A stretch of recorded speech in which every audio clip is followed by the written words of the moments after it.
Hi guys, ngayong araw nga pala ay kakagising pa lang ng kumaring niya. Charot! Ngayon nga palang araw ay mag-ano na po pala tayo. Magtitiklop na po muna tayo ng ating hinigaan bago tayo lumayas ng bahay na. Charot! So ngayon guys, ayun na po.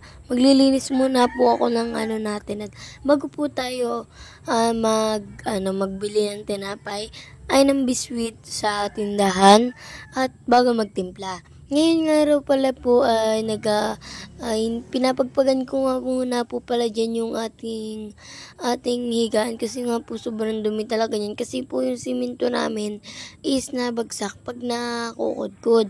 So ngayon guys, balik na po tayo sa ating pinapagpagan. So ngayon guys, pagpagpagan lang natin po yan. Pagpag lang. Tapos yan guys, hintayin nyo lang siya. At ay ako pala yun. So ngayon guys, pinapagpagan ko na nga po pala siya.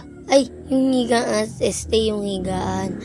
Yan po pala guys, matapit na po tayo matapos at nilalagay ko na po yung dalawang unan doon sa may gilid para makabili na rin.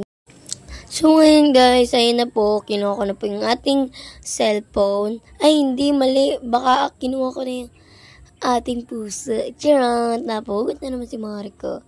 So ngayon guys, malabas na nga po pala tayo at mabili po tayo ng biscuit. Kasi nga po, 7-11 na po talaga ako niya na gising. May pasok naman po talaga niyan. Di lang ako nakapasok ng oras na ako nagising, guys. Pero, wala tayong magagawa, guys.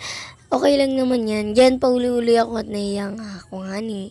Kasi bagong gising. Tapos na po, pinas-forward ko na po. Nakabili na po ako ng ating biscuit at papas-forward ko po ulit na nakatimpla na tayo ng kape guys. Ayun na po yung ating kape. Tinimpla ko na po pala yan.